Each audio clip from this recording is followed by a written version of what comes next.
to Beyond the Ring, a podcast that covers all things in the stock show industry from the informative to the insane, starring Ryan Rash. Don't let anyone who hasn't been in your shoes tell you how to tie your laces. And Dale Hummel.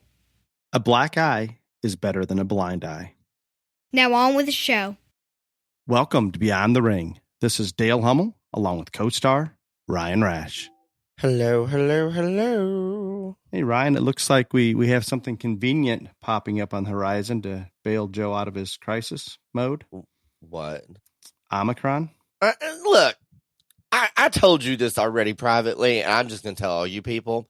There are going to be 900 million variants. They all going to have some stupid name, and it's not going to change anything. Get vaccinated, don't get vaccinated, get a booster, don't get a booster, live your life in fear, don't live your life in fear. I do not care. I am over it.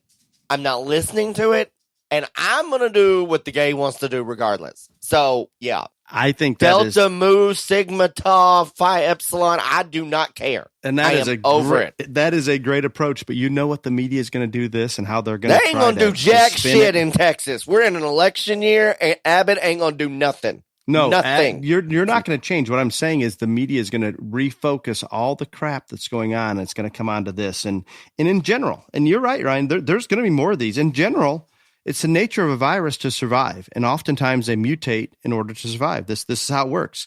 When a virus infects you, they attach to your cells, get inside them, and make copies of the RNA. Here's what happens. When there's a copying mistake that takes place, we refer to it as a mutation. This is going to happen. It's happened since the beginning of time. So generally speaking, viruses are going to continue to do this. It just is. Remember, if the virus actually kills its host, it can no longer propagate. So by nature, each mutation in general, there are exceptions, is going to be a little bit lesser version of what the original virus was. And to me, and I don't know yet, I do not know where Omicron is going to end up. Or they don't know either. No, nobody knows, but they're going to bring it out. I guarantee you they're going to try to divert as much attention as physically possible. I do know that the Omicron variant does have 30 different spike proteins, or I guess it's made changes to 30 spike proteins, which is a lot. But that doesn't mean that it's better or worse or any of the above. To me, the information that I'm gathering, it's like a severe cold. I'm not trying to minimize it. I'm not trying to do anything because I honestly don't know. I am just so over all the scare tactics. It's just like, Jesus Christ, people. I mean, you're done. You're done with it. Hold on. I am seriously over it. We're recording early this week, and our president Brandon is coming out today, and he's going to address this. He's going to address inflation. It is going to be a pretty serious. This is going to be one of these weeks we have to go back and redo current events at the end. There's going to be a lot that takes place, and maybe we should look at it as like the influenza or the flu virus, right? Everybody's comfortable with the flu. You get a shot or you don't give a shot. There's 4 major variants of the influenza virus and then subvariants within each of those. There's all kinds of them. So I assume over time, COVID will evolve into basically that. And I think we'll accept it at that. Once it's depoliticized, once we no longer make it political, it will evolve into what we see as the flu. We'll try to predict what variants there are. There'll be a vaccination for those assumed variants that will be prevalent that coming year. And you can take it if you want. You don't have to take it if you want. But until we depoliticize, we're screwed. I agree with what you're saying, dude. There are different varieties of the freaking flu, and nobody talks about that on the media nonstop. No, it's not politicized at all. It just isn't. I'm with you. And I'm going to bring up one last thing on this. I got to talk about Texas when you get done. Okay, we've got plenty of those. Big Pharma right now, because we have the base mRNA COVID, I guess, design blueprint, whatever you want to call it, to make other vaccines. They can adjust and make a vaccine within a few weeks to cover any new variant that comes along. I'm not saying that they should do it. I'm not saying they're going to do it. I'm not going to say that people are even going to be willing to take it. But the technology is there for those of you that feel comfortable getting vaccinated, that they can adjust fairly quickly with these mutations. Because of that, I think they will have a bank of them that they pick and choose from as we go along. So it's amazing. So all of this, again, we are very aware of where this started. We know it came out of China. We understand there's no question of this, even though Dr. Fauci is still wavering, Don't and even he's bring him up. Oh, Don't I even get bring so him angry. up. Laughable is what it was for him lying to Congress. It's laughable. He shouldn't be punished. Okay. With that said, there is one person out there speaking out. Remember, I asked about him last week and was wondering, couldn't remember our name of this gentleman. Oh, you're in love with the basketball player, Ernest or whatever his damn Ernest name is. Cantor.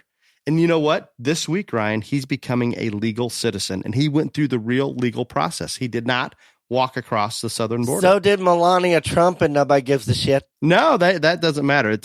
That doesn't exist. The legal process is not there anymore. So that takes me on to China. And I have to visit about China briefly, very briefly. 30 years, our industries here in this country have sacrificed what I call long-term stability for temporary gains by using China, by using Chinese labor, cheap labor. And we've helped China become an economic superpower while they used our dollars and stolen intellectual property. No question. They've done all this from us. We've assisted them. This whole time we've pretended that it's all okay. We just kind of ignore it. I cannot imagine that everybody in government, everybody that is listening to us, there's a plan by the Chinese Communist government that's been in place for 30 plus years. It's their long-term plan to become the economic superpower and basically the superpower of this planet. And we seem to ignore that and even assist them on occasion. Think about all the ground that they've acquired across the world, including here in the United States in terms of farmland, millions of acres, literally. And this will ensure their food supply is in check with the efforts of total global domination. I get so angry. And if we can't see this happening with COVID, with everything that's going on with China, not to even mention Russia, but China alone, if we can't see this as a wake-up call right now, Ryan, I don't know when we will. You and your China. I don't know what to say. It's terrible because I think it's the biggest problem we have facing our country right now. Dale, I was at this hog show in Tennessee, and I told him on the microphone that I hadn't judged in Tennessee since right out of college. So basically a different lifetime. I do think that on this note, I'm going to start a new list of states I've judged in before I came out and after I came out. So we can figure that out. But anyway, and it was a great show, whatever. And this man walks up and he was talking about the podcast and how much he likes it and all this other stuff. And he's like, is Dale really that obsessed with China and aliens? I went, yes, he really is that obsessed with China. More obsessed with China. And it is not just for the podcast people. This is the truth. No, I think it's real. I would not be this obsessed with it if I didn't believe they are a serious issue that during the Biden administration we are not addressing. Well, it is real in my mind. Maybe it is not in the real world, but in my mind, it does exist. So Texas, Matthew McConaughey is not running for governor. Shocking. Which I don't even know what he is. I don't know if he's a Republican, a Democrat, a liberal, an independent. I have no idea, but he's not running. But guess who is? You're thinking about it? Beto. Beto has announced. Oh, great. Beto is back. Yes. He's like an STD. We can't get rid of that sumbitch in the state. I mean, oh. He will not be well received, right? Oh, Austin, inner city, Houston, Austin, San Antonio. But Beto is back. So, how about Crockett? Will Beto? No. People will line up for blogs to vote against him. It will be bad. I mean, we can hope that's the case. No, it is not good. But yeah, so that's the state of Texas. We have Abbott running again, McConaughey not running, and Beto is back. It's lovely. On a more Cinderella type of note, what are you doing this week, Ryan? I am at Miss USA. The finals are tonight. I was judging in Tennessee, so I didn't get to go to teens. I didn't get to go to prelims. I spent all day yesterday in an airport. It is only getting worse, people. Don't fly. Just don't do it. It's a terrible idea. Wait till after the new year. I had 2 flights. Thank God I didn't have to be anywhere at any certain time. 2 flights. Both of them were delayed over 2 hours each. And you can look at the little board at the airports when they have all the departures up there, and every other one has delayed, canceled. It's just wrecked. Don't fly, people. Drive. It's a mess. It's horrible. But Miss USA tonight. I will go watch that, and then I will go home and judge more hog shows this weekend, and then I don't know. I just look one day in front of the other right now. But Miss USA should be good. Should be enjoyable. Where is that at? In Tulsa, Oklahoma. Very strange location, but here we are. It does seem a little bit odd, actually. And Ryan, before we get into our main topic, once again, thank you to Boxel Manufacturing for your continued support of this podcast. I'd also like to thank you for making every effort, and this is going to go to my China thing, Ryan, of producing things made in America, not relying on the Chinese of it all. Thank you, Mr. Boxel and Boxel Manufacturing. With that, our main topic today, I'm excited about it. The past, the present, and the future of the North American Livestock Exposition. I could not think of a better guest to bring on today, none other than Warren Beeler. Warren, welcome to the podcast. Warren's a native of Caneyville, Kentucky, formerly a fieldman for both the Yorkshire and the Hampshire swine registries. Warren has judged every major hog show in the country and likely twice. He served 16 years in various positions for the Kentucky Department of Agriculture. In the past several years, Warren has been a volunteer as a general superintendent at the North American Livestock Exposition.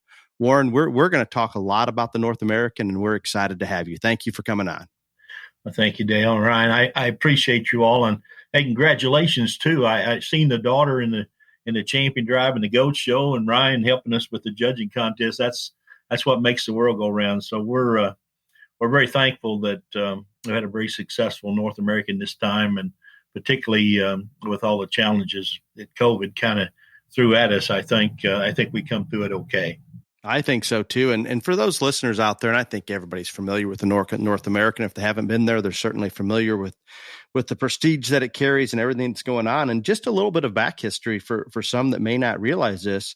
This show has been in essence in place since 1900. And it at that time was just called the International or the Chicago International, an epic event held at the Chicago Amphitheater.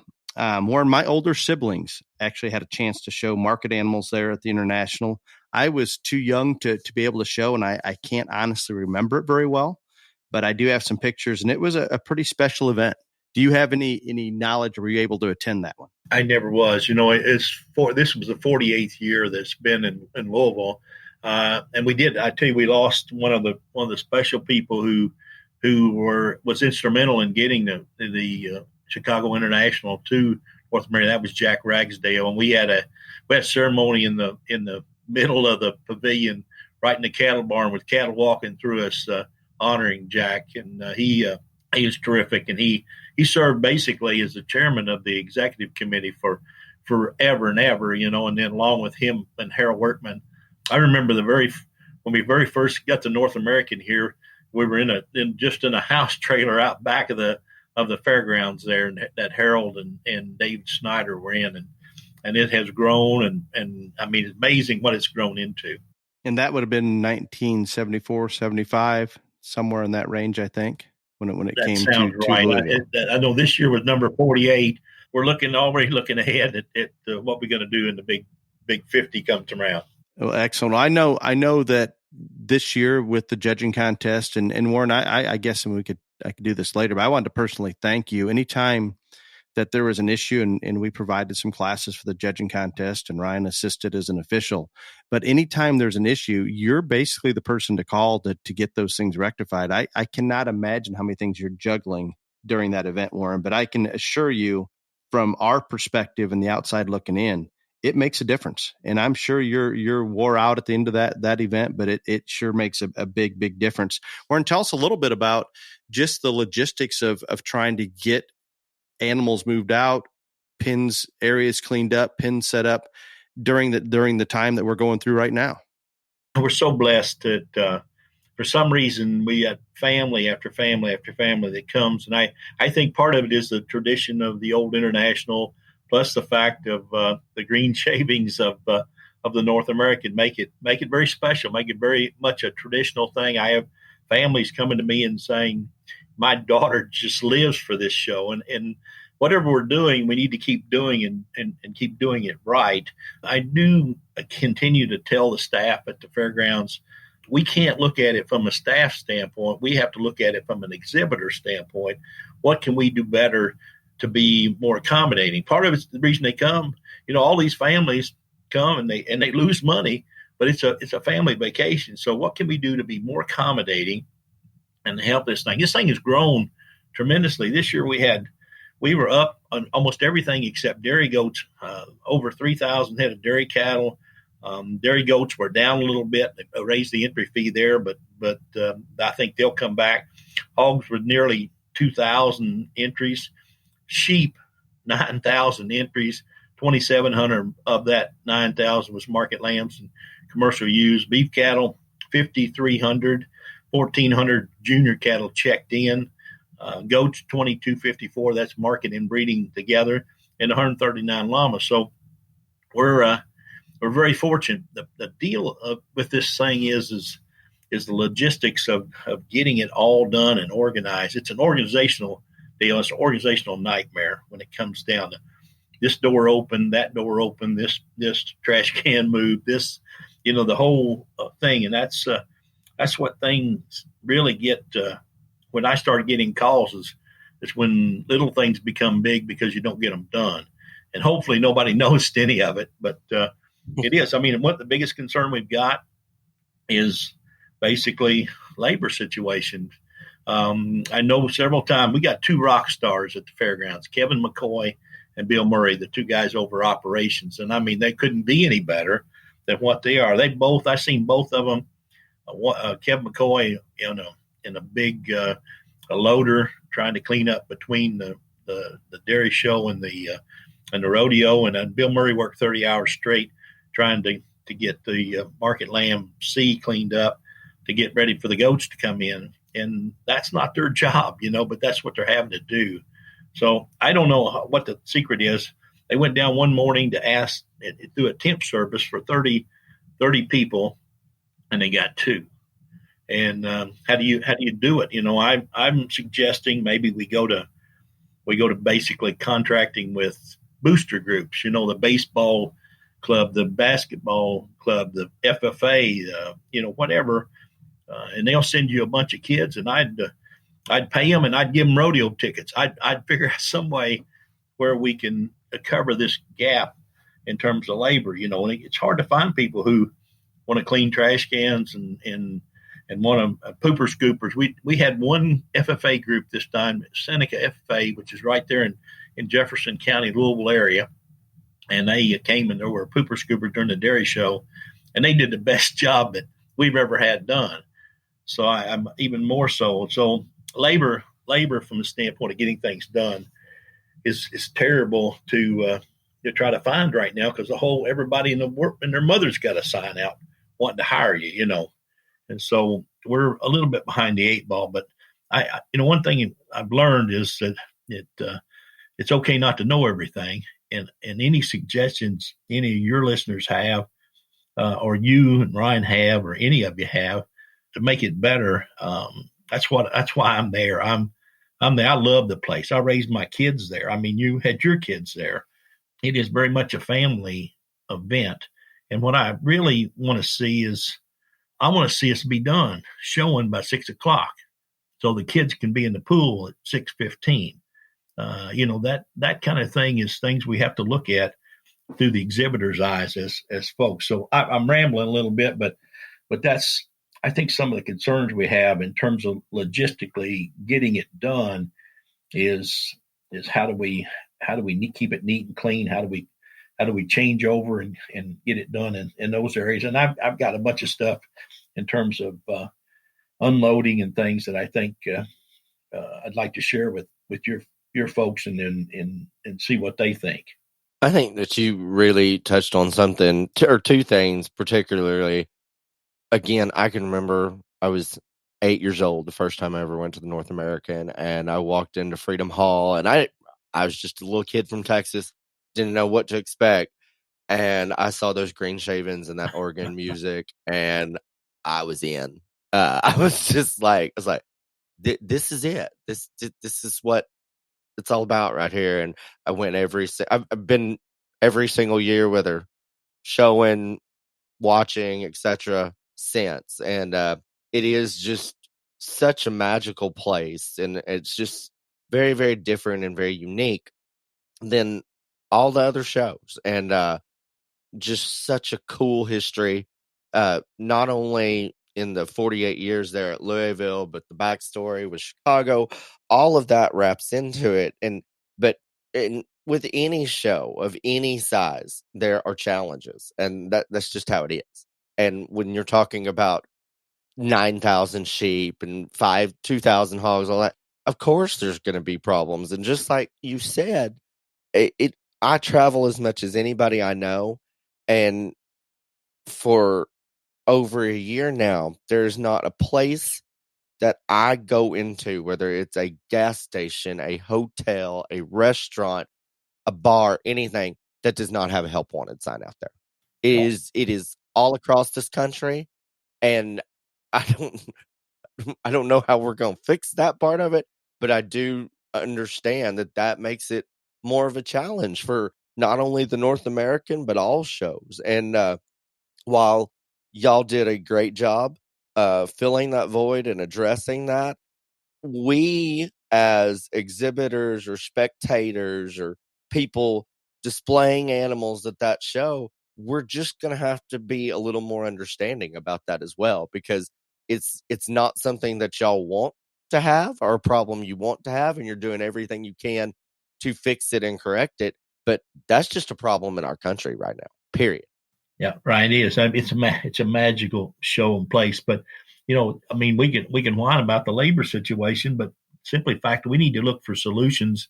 And I think these booster clubs, the problem we have is our fairgrounds is managed by the Kentucky State Fair Board, which is part of government. And most everything you do has to be bid, and it's all that bureaucracy that's got us tied up. The one thing, the biggest complaint I get, and I get it every year, and I say something about it every year, is that we built that south wing facility over where the sheep and goats and the hogs are for commercial deals. We need to start building at our fairgrounds for agriculture and let the other folks adjust. We need wash racks where we can get in out of the cold and get those animals washed and be very accommodating. Because the three big shows at our fairgrounds is the North American, the State Fair, and the Farm Machinery Show, and those generate a lot of the income for that place. And so, I think they can adjust better than we can, because you've got that terrible situation with wash racks out there on the dock, and the water runs right back into the building, and it's just not the right way to do it. The one thing too, Ryan, Dale, I think the key to the North American after being there so many years is how do you get them off the trailers and checked in. And so we're recommending that basically we look, and we had people sit in the parking lot over there in the check-in lot for 3 hours. I can't stand that. To me, that's just, there's no excuse for that. So what we're going to do is, or at least I'm going to propose that when you sit in the check-in lot, you automatically get a pinning chart.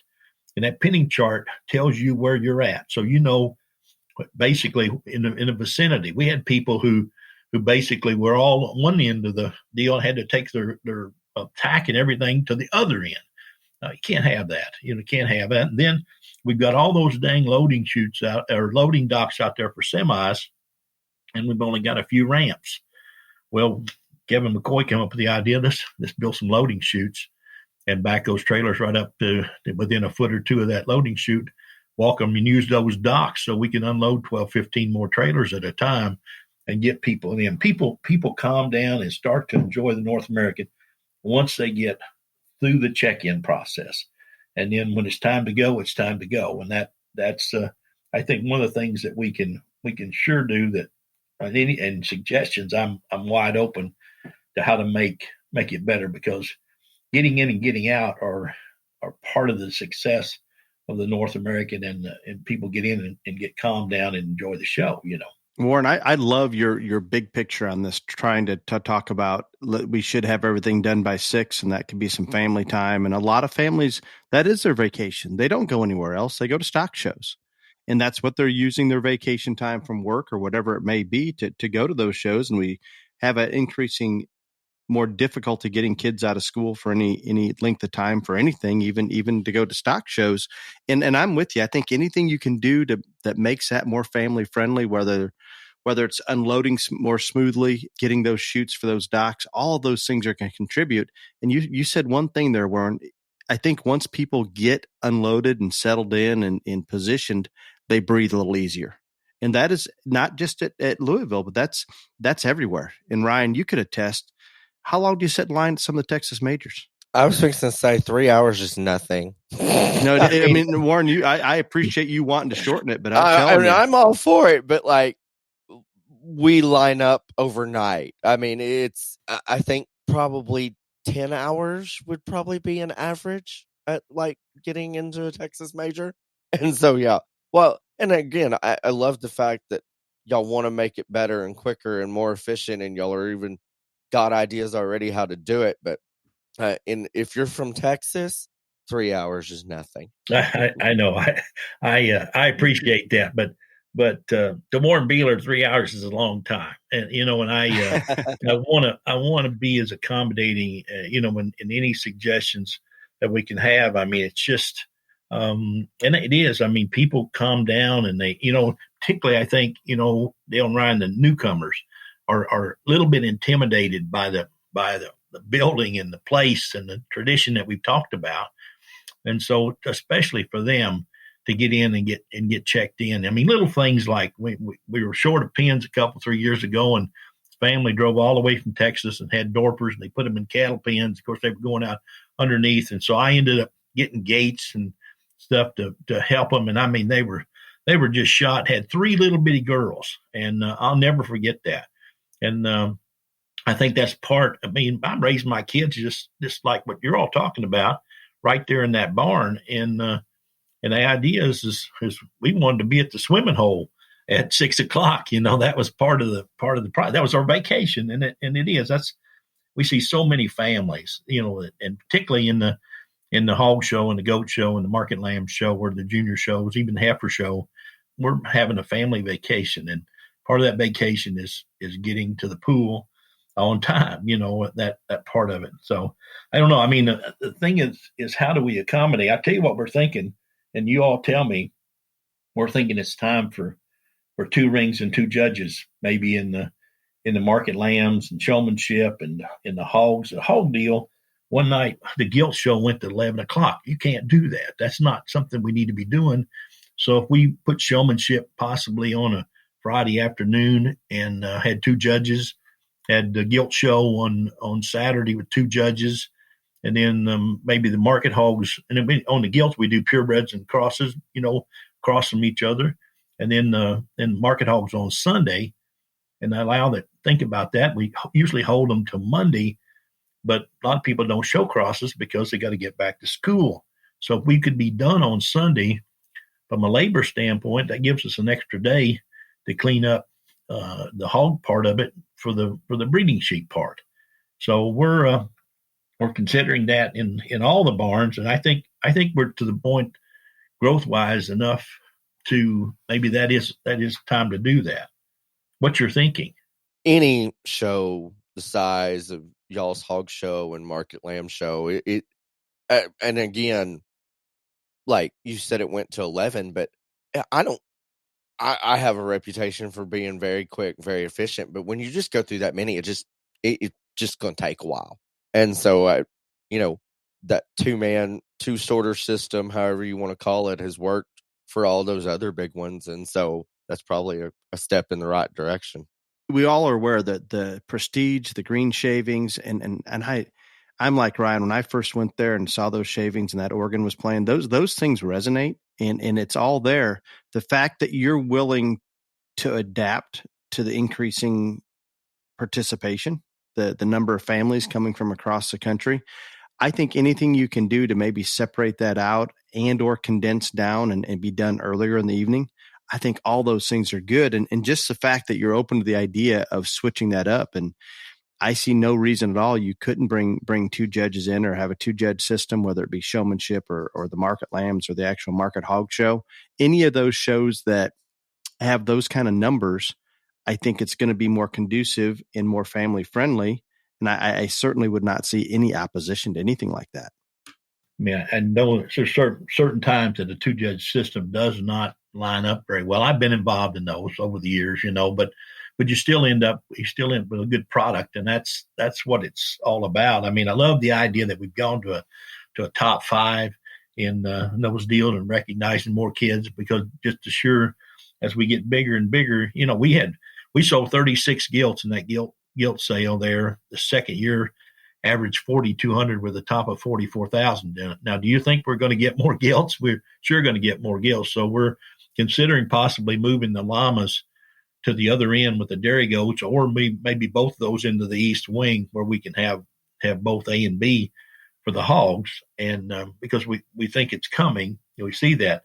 And the Jersey people in the dairy show, because you're all not there for that part, but we had 450 jerseys at our dairy show, and they had classes of 50 some odd. We had to take to get them in the ring. You know how big Freedom Hall is.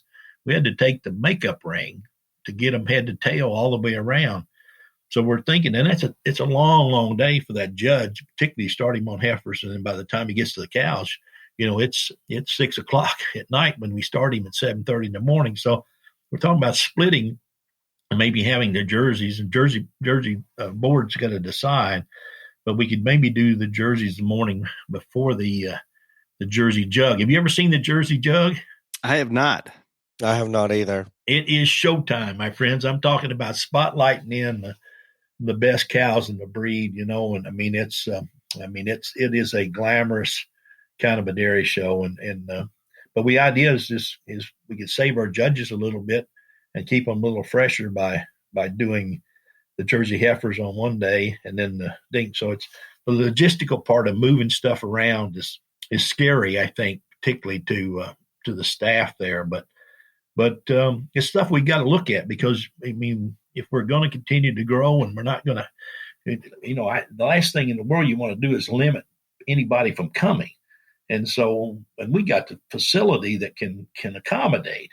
So we're talking about maybe possibly the judging contest, which is in the East Hall, Ryan, where you were at, moving that over to Broadbent, moving the beef cattle shows back.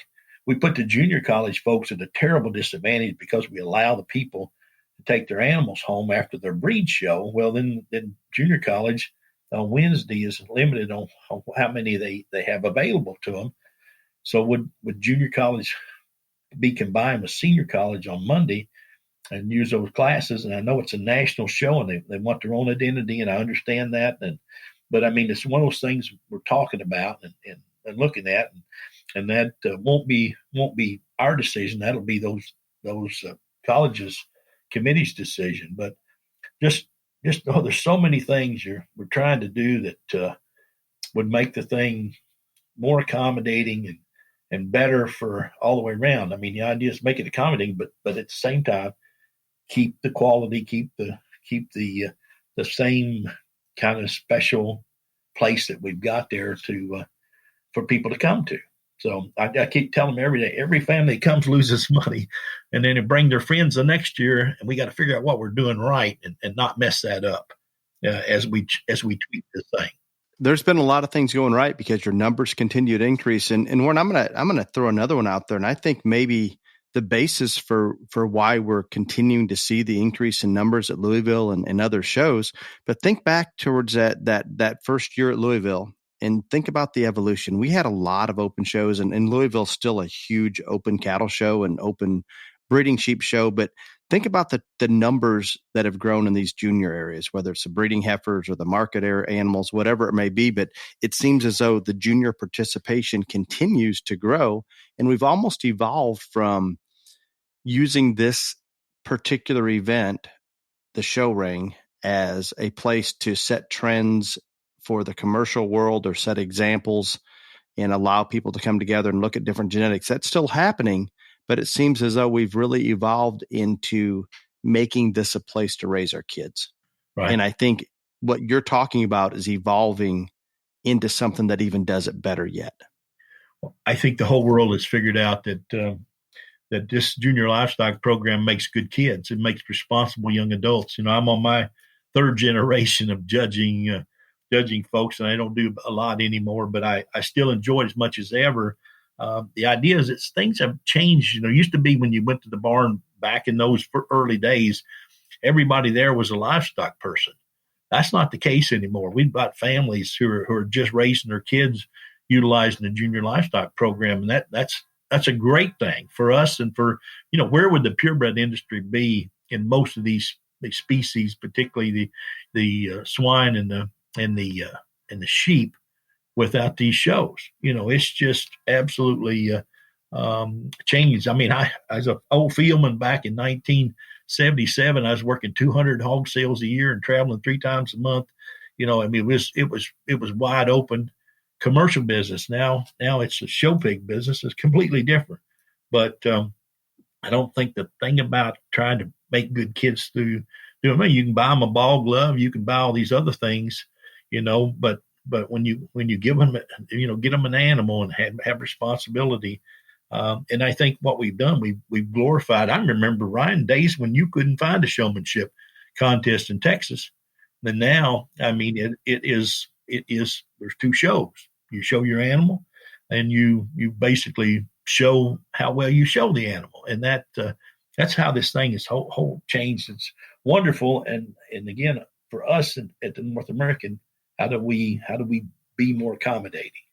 And I think one of the things that I heard a lot this year, and you brought it up, and then we got off on more important stuff, but the fact that y'all did top 5s and the breeding and the market shows, a lot of people were very, very impressed with that. And not only that, but the money that you gave for the top 5 in all of those deals, I think that was a step in the right direction. I can remember when I was a kid that I was fortunate enough to be in the Sale of Champions more times than most. And this will date me, but it was always at the end of the week. And there was this huge, huge platform in the center of, I don't even remember which hall it was, but and I think the first time that I had Grand Reserve steer, I wasn't very old, maybe 11.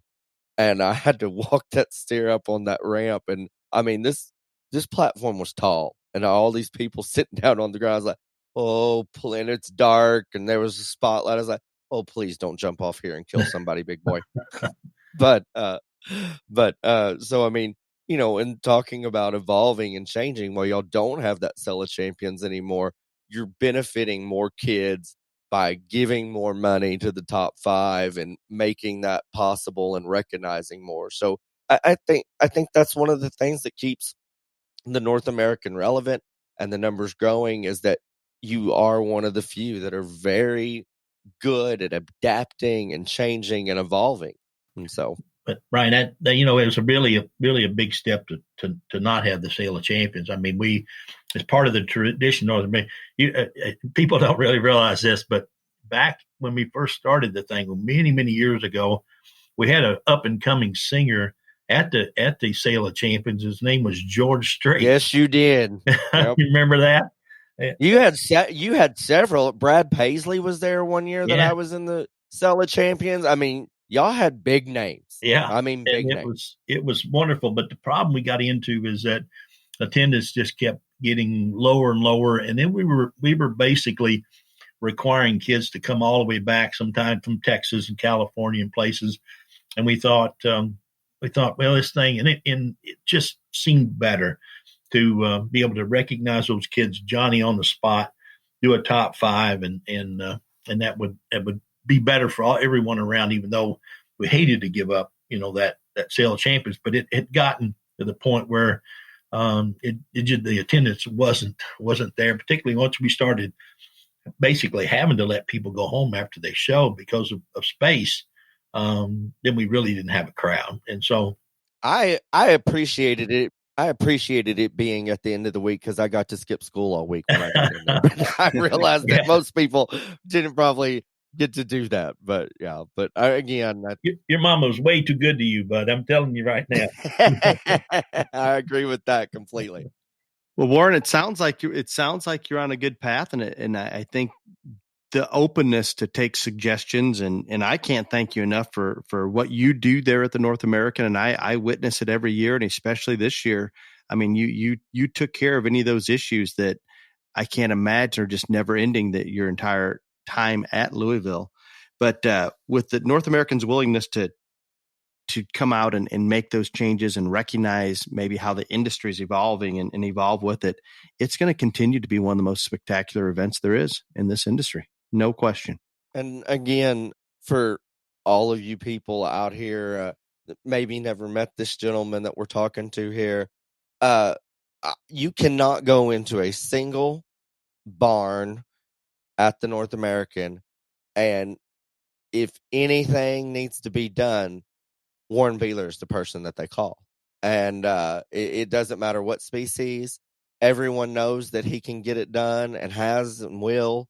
And just being in show management, whether you're a volunteer or on staff, it is truly a thankless position. And you hear a lot more griping and complaining than you do thank yous and appreciation. And so next year when you're at the North American, seek him out and tell him how much you appreciate it, because he's real humble.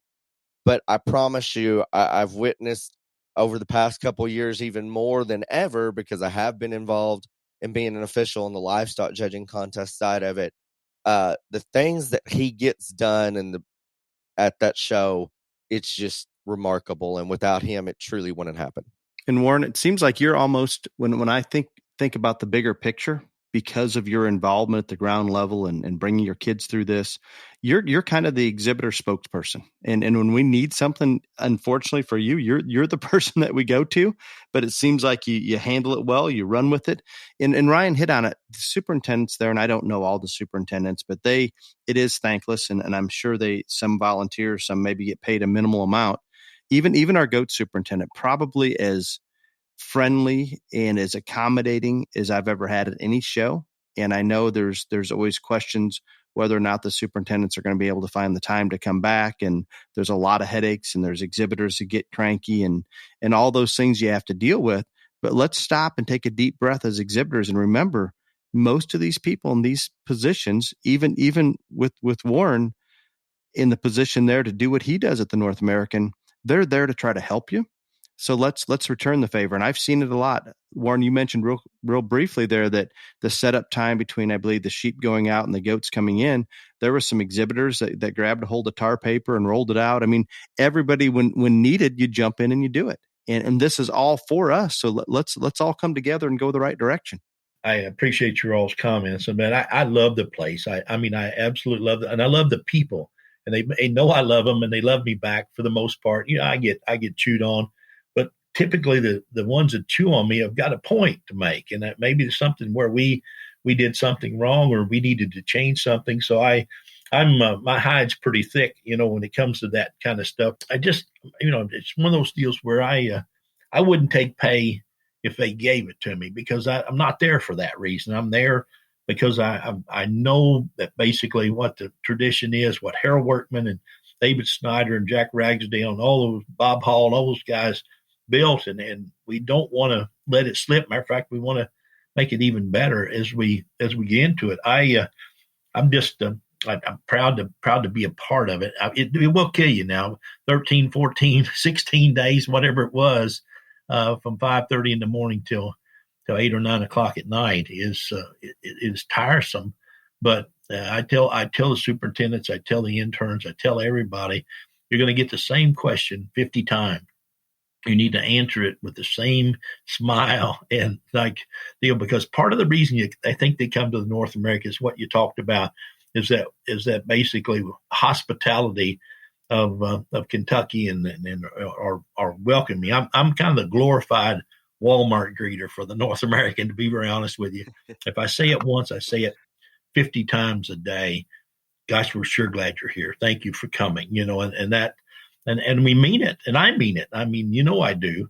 And so I just hope we can make the right adjustments. I hope your listeners that have suggestions. I had one man come up and wanted to chew on me a little bit about the wash racks, and he said he could fix it for $2,500. And so I took his advice and go right to the operations people and say, here, this man says he can fix it for 25. What can we do?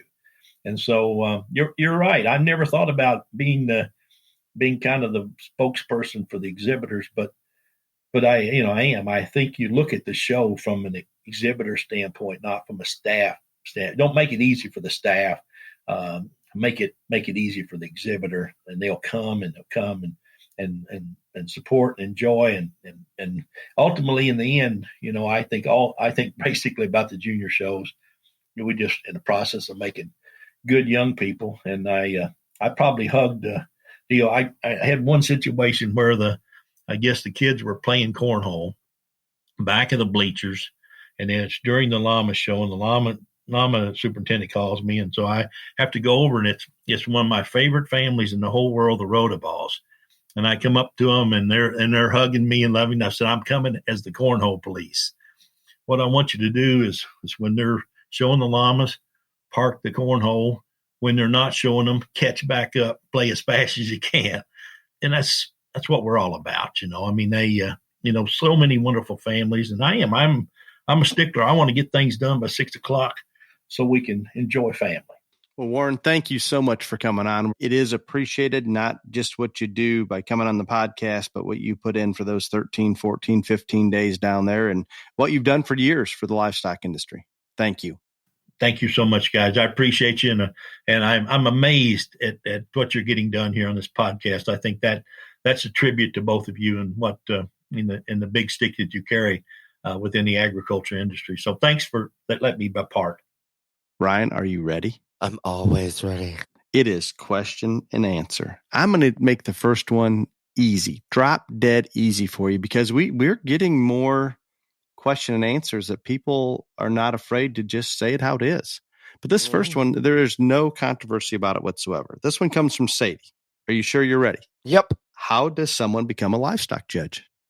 Well, I guess I don't know if there's a blueprint for this, but normally how it works is you're on a judging team and a college judging team, or you get your name out there and tell people that you're interested in judging, and then you get asked to judge that first show, and depending on how well you do and how honest you are and accurate, then do a good job, good to the kids, then you'll get another one. But there is no way. If you're looking for an application or a way to do it that way, that's not how it is. You just gotta put it. I think the one thing that people don't do enough is they don't put it out there to the right people that it's something that they're interested in doing. And then sometimes that's hard because we don't have that absolute path. Here's how you do it. I mean, we know participating on competing on judging teams, whether it's high school or junior college or senior college, all of those things. But there isn't. I think it's actually a good question because there isn't just that path. You go do this and boom, you're a judge, like some of the different associations.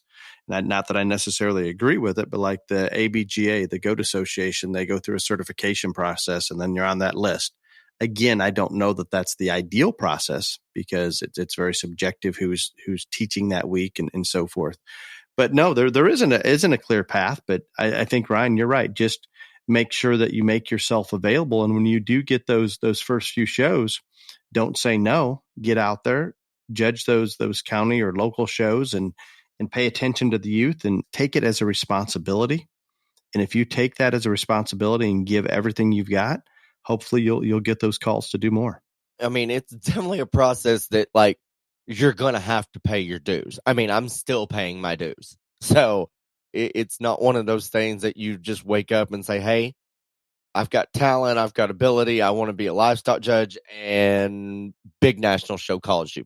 So no, it's definitely a process where you've got to pay your dues and prove yourself time and time again.